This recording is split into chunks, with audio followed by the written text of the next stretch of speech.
100, 500, 1,000.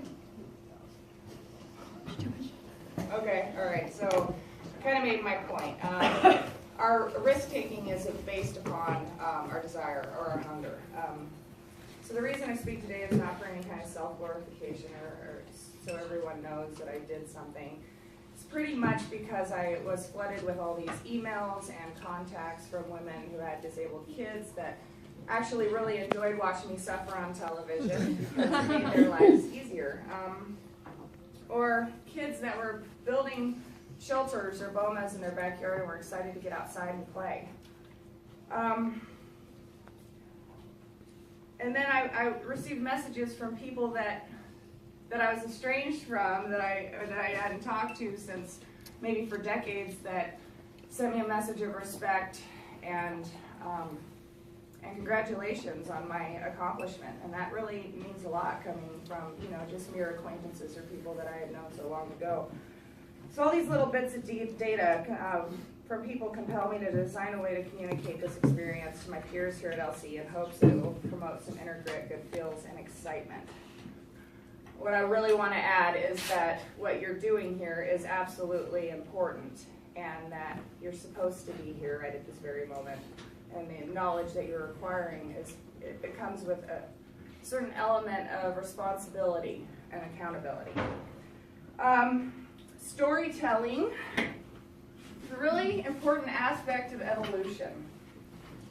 There's lots of papers on this. Actually, a psychology paper talks about how educating animals has always been really costly, but natural selection can only produce generalized adaptations, caution, excellent learning memories, and sensory systems with rapid responses to danger.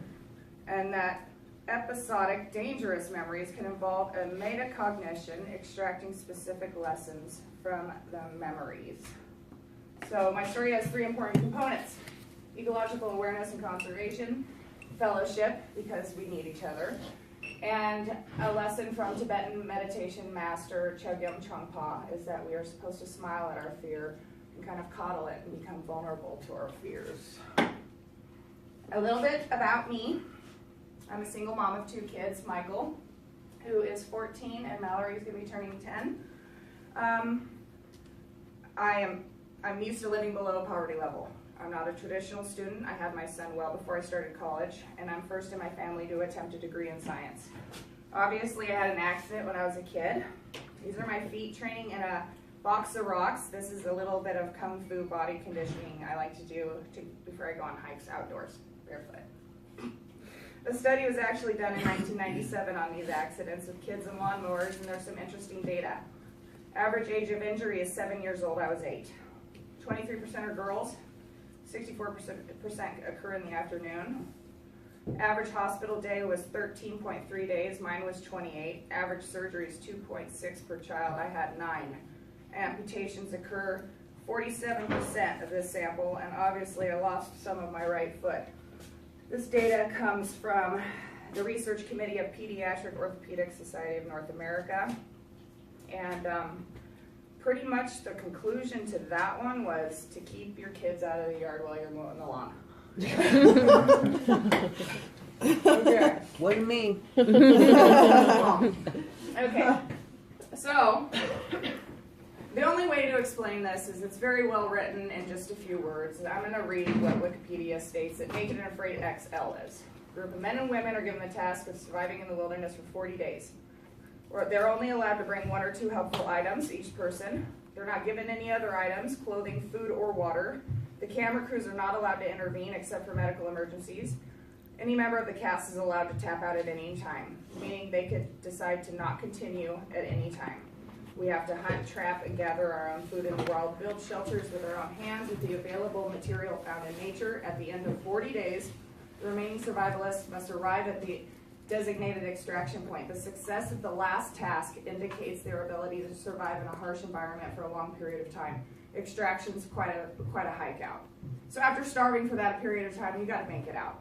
There's no winner and there's no prize given to participate in this challenge.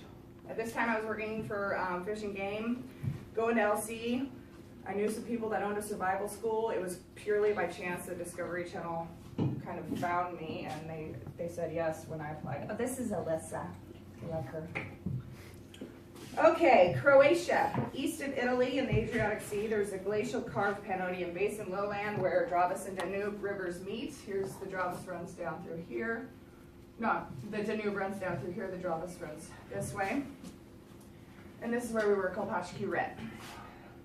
So who the heck was going to be my partner, and what kind of crazy person would do this? But the rules for us were there's one man, one woman, strangers, no food, no water, no clothes. I was scared. Thought they were going to put me out there with this horrible person.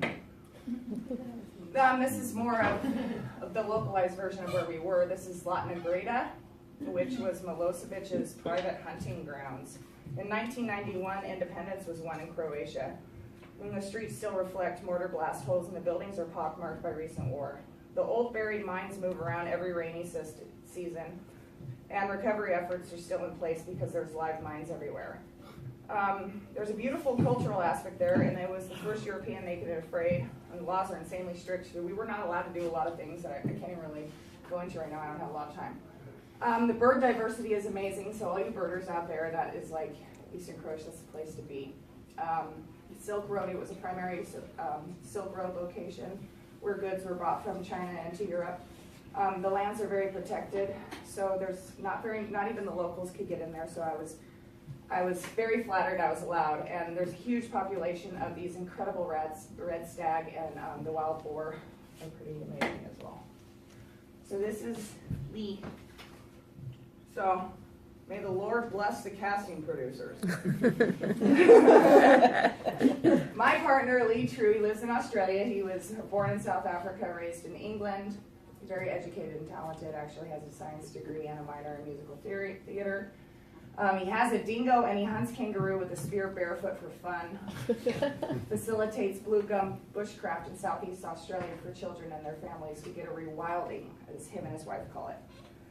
So I had to meet this guy naked for the first time. How do you think that went? Went really well. We became best friends.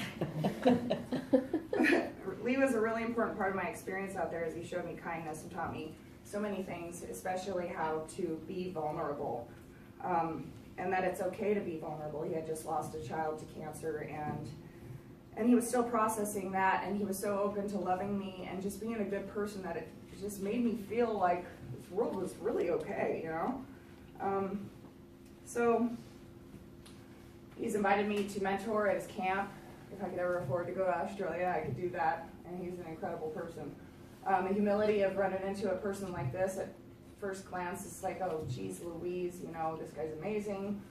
He's way more intelligent than I am, and he's really good looking. So like everything came out. It was a completely raw experience, but you have no other choice but just to really worry about your basic needs at that point. So the first night, there was no fire, there was no drinking water. We had to dig a hole in the ground and sleep under vegetation.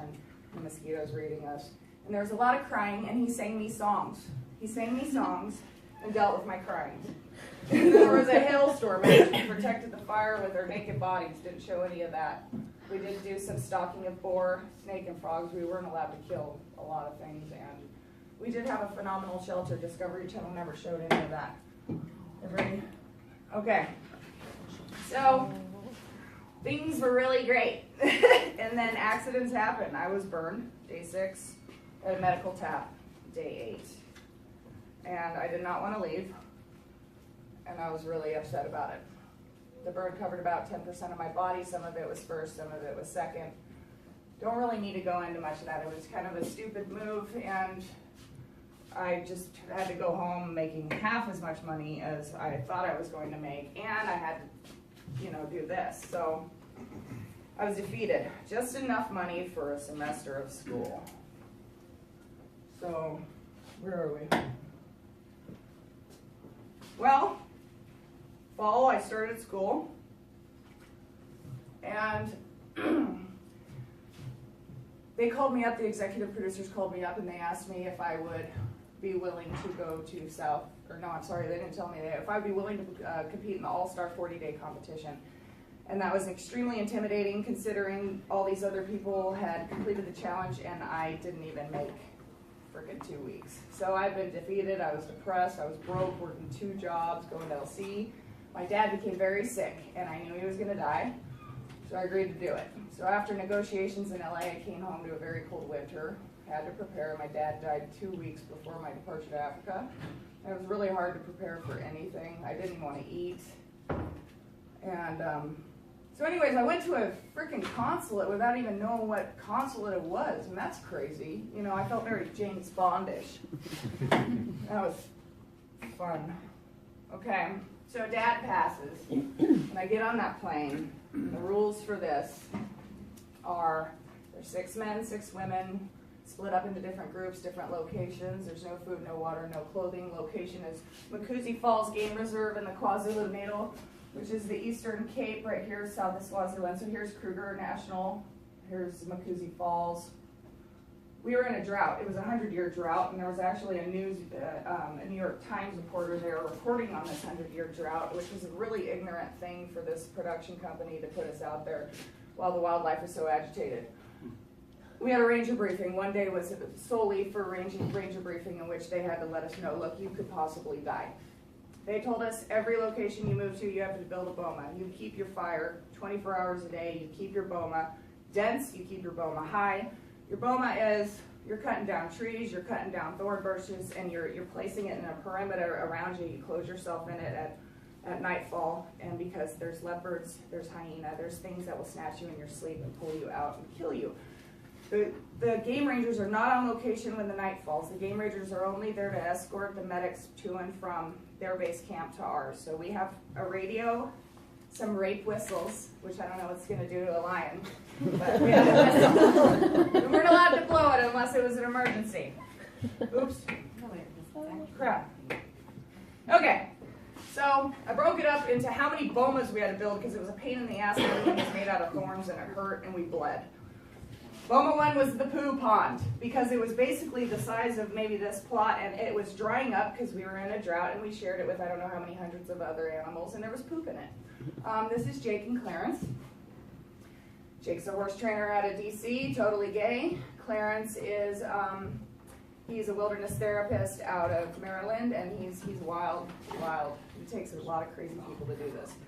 Day 1 through 6, we were stuck in this location even though our water was drying up. There were leopards. We had a close call with leopards. We had elephant issues because we were near a game trail, and our poo pond is drying up. And little did we know we lost one of the team because you don't know until the end. Carrie ended up tapping J2. She didn't want to be there. It really takes a lot of fortitude to do this. You have to keep fire watch all the time.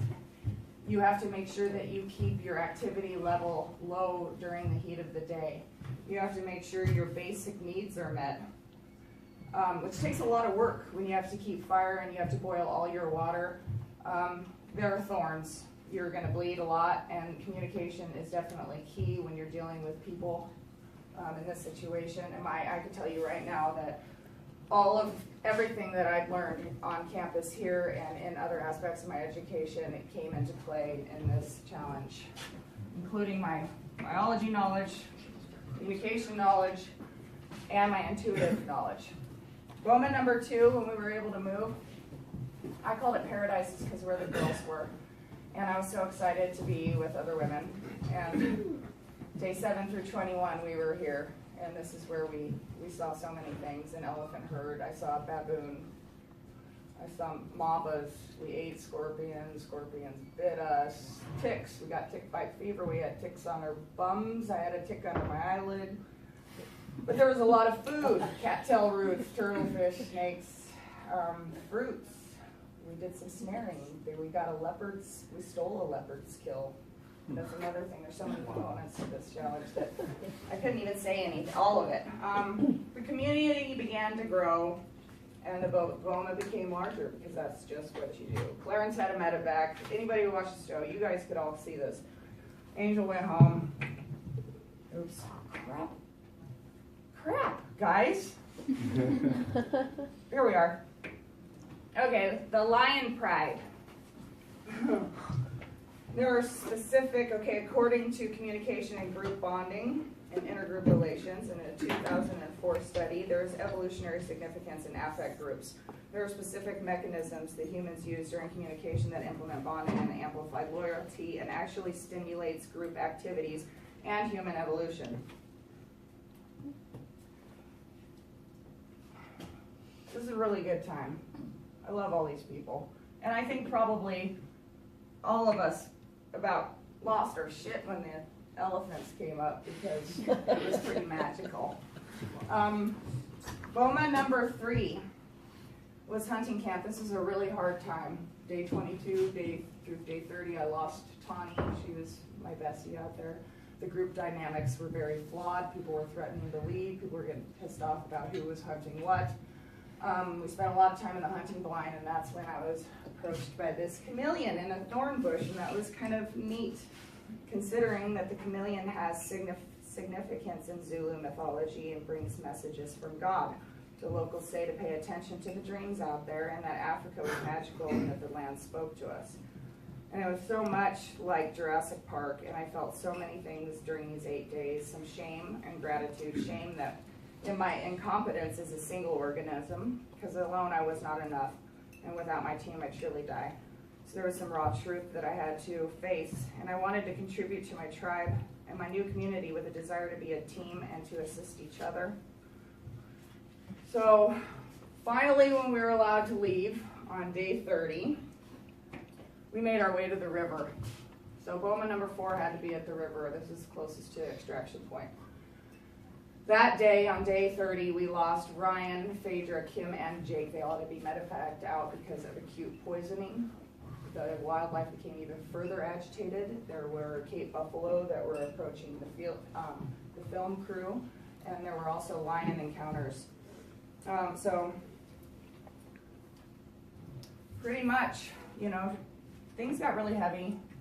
On day 31, half of our tribe was on their way to the hospital, and I shot and killed a songbird with Stephen's slingshot, which is right over here.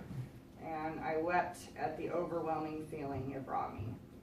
Soon after, one of the local film crew approached me, told me that adolescent age kids down there did this on the regular to get extra protein, so they had to do this to eat meat. And this made me think, and I found a 2017 article that sampled the KwaZulu natal of South Africa and the factors associated with health and cognition of 6 to 8 year old children there, and that 62% of the children surveyed there were supplementing their diets with wild foods, which is basically what I did. And this is their life out there, these rural kids there. They don't have food stamps. So not a big deal, you know. That was a big deal, but that was a big deal, but it wasn't that big of a deal. Extraction Day, March 6th. It was also National Oreo Day, which when I got out, that was what I wanted. And it worked out really well. Oreos and Nutella. So the last 9 days were definitely the longest, but 4 of us 12 made it. We played a lot of games in that time. So what I learned, to be at the mercy of one's surrounding space at the present moment really allows for quite a transcendent observance of existence. So I learned absolutely that I do not know much, but I know not nothing, and I will always be a student. And to be accountable, reliable, and strong, that others depend on you. And what would a cell do, you know, because we are all a component of one large organism on this earth, that we must create more than we consume, and that energy expenditures must be spent. And I included a compound interest formula for all you students out there because it applies in every aspect of your life. What you invest, you will get a return on. Same thing goes with your diet and your body. You take care of yourselves to be steadfast and efficient. Your issues become your assets. Your heartbreaks and your flaws become what make you strong. So feel compassion for others, but never truly feel bad for them, because you must take care of yourself first, and self-love is the epitome of everything. As we take care of ourselves, we take care of each other to take care of ourselves. We work as a group. Paraphrased from Spider-Man's Stan Lee, with great knowledge or power comes great responsibility. And this is where, you know, warriorship and sacrifice come in, and that we are all accountable to each other, and that we all are with the power of knowledge accountable to each other. And we're victim to that, unfortunately. And I didn't really put much about ancestral rights, but essential effort and tribal recognition, I think it's really important that we make sure that we tell each other that we're doing a good job and that we recognize each other for effort and let people know that when they put forth that there is recognition, because that's how it works. The Wildlife Society mission statement is to inspire, empower, and enable wildlife professionals to sustain wildlife populations and habitats through science-based management and conservation. To inspire, empower, and enable, which means support, multidisciplinary support. We need support from all facets of the community. The last thing I want to say, share that I believe that it benefits every one of us to be mindful of ecological concerns and support current research regarding the health of our planet, to be mindful of people that you must spend time with as well as others across the globe, and to do some healthy risk-taking because it's good for yourselves. The end. Oh.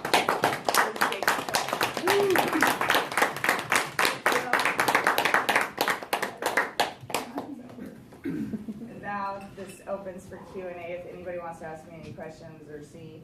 I mean, we have some snares. Snares are pretty amazing. I don't know if I feel very intensely about this experience, and that's why I feel that it's really important to share. There's a lot more components to it, but that I did pretty dang well. Did I go over 20? Yeah, a little bit. But How much? a couple minutes. Sweet. A minute, yeah. Show us your toys. Okay, here's the cookery, which was Gavin's idea for me to bring a 12-inch cookery, a Nepalese machete made in Nepal by probably a 19-year-old young man who kills himself for an $80 blade. And it gets really heavy. It's really light right now, but when you're emaciated, it's a lot different. This is Steven's slingshot, and they call me Single Shot Stacey now. This is the snare. This is a 1,200-pound test line, strong corded for Neola. We had probably about 9 or 10 of these set up. We would have only been able to snare a female because the males were too large. They snapped it once. I made this cordage out of mother-in-law tongue, and I used it to wear my knife on my belt instead of putting it in the bag, because the bag was just a huge pain in the butt. And it's really just a prop for you to kind of cover yourself, and they run the mic through the strap and around your neck into the microphone, and then the sound thing goes in there, and then they give you this extra bag. I spelled my name right in there. They give me this extra bag for nighttime. So, and then here's one of the stool. They have to wear those when we're swimming and stuff because we're not allowed to. But this is nasty. Smells good to me. This is what I wore. This is my loincloth.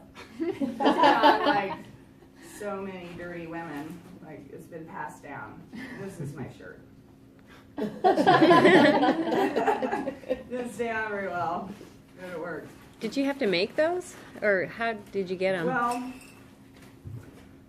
Darren brought some pelt, and so when he got there, he made 2 sets of moccasins and made Kim an outfit and a little diaper for himself.